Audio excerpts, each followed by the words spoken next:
धन्यवाद मान्यवर, आपने रेल मंत्रालय के बजट पर मुझे अपनी बात कहने का अवसर दिया। मान्यवर, आज जब मैं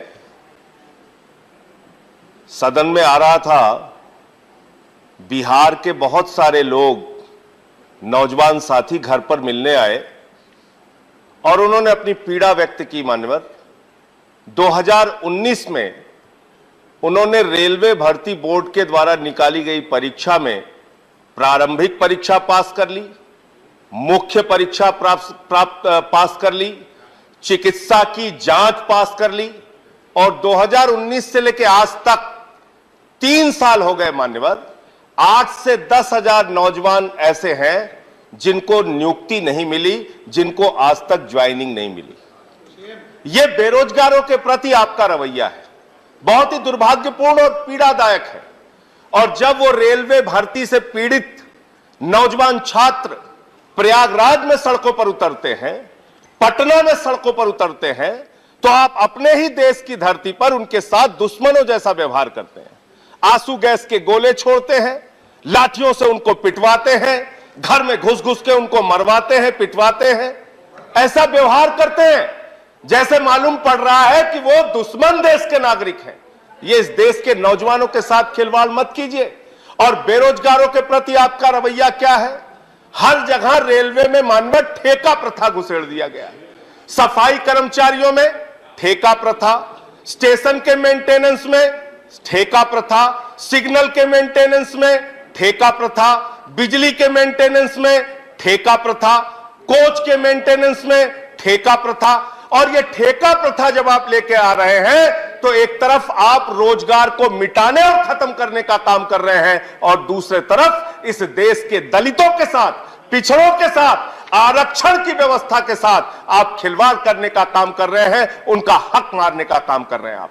मान्यवर, खुद रेलवे विभाग ने यह माना है कि सेफ्टी कैटेगरी में लगभग 1,50,000 कर्मचारियों की वैकेंसी है। लगभग 1,50,000 रिक्तियां आपके पास सिर्फ सेफ्टी कैटेगरी में है, रेलवे की सुरक्षा के क्षेत्र में है। आप वो भर्ती करते नहीं। आपके पास मेंटेनेंस के क्षेत्र में या जिन क्षेत्रों में रेलवे में भर्तियां खाली है, वहां पे आप भर्ती क्यों नहीं करते?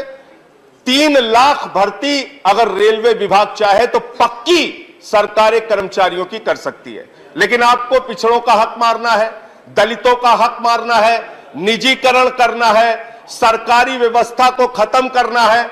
हमारे मंत्री जी ने बयान दिया, मुझे बड़ी प्रसन्नता हुई मान्यवर। इन्होंने कहा निजीकरण नहीं होगा।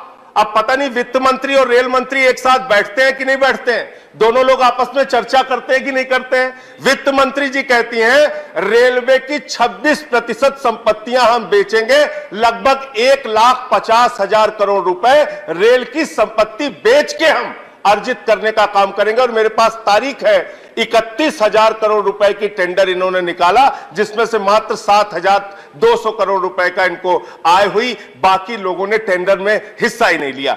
तो आप एक तरफ लोगों के बीच में तो ये कहते हैं कि हम निजीकरण नहीं करेंगे, लेकिन निजीकरण करने के लिए जितनी भी आप योजनाएं ला सकते हैं रेलवे के अंदर, वो लाने का काम करते हैं। दूसरी बात मान्यवर, मैं इनका पढ़ रहा था कि रेलवे में पिछले 5 वर्षों से लगातार आमदनी में कमी आ रही है। लगभग 7.8% इनकी आमदनी घटी है।